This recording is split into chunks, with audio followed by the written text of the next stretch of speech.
തൻ്റെ ഭക്തന് ഒരു സഹായം ആവശ്യമായി വന്നാൽ ഏതു രൂപത്തിലും ഏതു ഭാവത്തിലും ഭഗവാൻ അവിടെ പ്രത്യക്ഷപ്പെടും. അങ്ങനെ ഒരു കഥയാണിത്. ഒരു ദിവസം ഒരു ഭക്തൻ ഗുരുവായൂരപ്പന് 100 പറ അരിയുമായി ഗുരുവായൂരിൽ വന്നു. ഭഗവാന് വിരുന്ന് കൊടുക്കണമെന്ന് ആഗ്രഹിച്ചു. ഗുരുവായൂരിൽ 2 കീഴ്ശാന്തിമാർ ചേർന്നാണ് ഭഗവാന് നിവേദ്യം തയ്യാറാക്കേണ്ടത്. പക്ഷേ കീഴ്ശാന്തിമാരിൽ ഒരാൾ അസുഖബാധിതനായി അവധിയിലായിരുന്നു.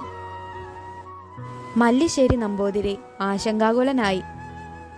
അടുത്ത ദിവസത്തെ ക്രമീകരണങ്ങൾ എങ്ങനെ ചെയ്യണമെന്നാലോചിച്ച് ഉറക്കമില്ലാതെ ആ ഒറ്റ രാത്രി അദ്ദേഹം ചെലവഴിച്ചു. ഭഗവാന്റെ നാമം ജപിച്ചുകൊണ്ടല്ലാതെ മറ്റൊന്നും അദ്ദേഹത്തിന് ചെയ്യാൻ കഴിഞ്ഞില്ല.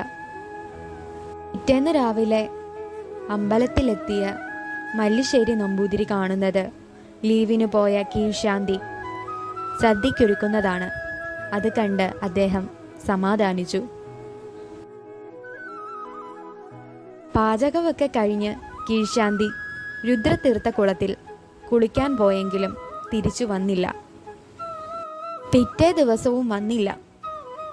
അങ്ങനെയിരിക്കെ മല്ലിശ്ശേരി നമ്പൂതിരി കീഴ്ശാന്തി അന്വേഷിക്കാൻ ഒരാളെ അയച്ചു. അപ്പോഴാണ് അറിയുന്നത് ലീവിനു പോയ അന്നു മുതൽ അസുഖത്തെ തുടർന്ന് കിടപ്പിലായിരുന്നു കീഴ്ശാന്തി.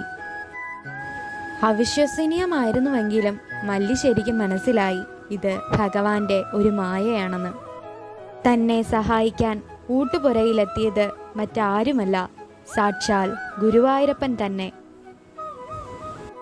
ഭക്തപ്രിയനും ഭക്തവത്സലനുമായ ഗുരുവായൂരപ്പൻ തൻ്റെ ഭക്തൻ്റെ മനസ്സൊന്നിടറിയ കാലൊന്നു വഴുതിയാൽ ഓടിയെത്തും എന്നൊരു ഉദാഹരണ കഥയാണ് മല്ലിശ്ശേരി നമ്പൂതിരിയുടെ ഈ അനുഭവ കഥ.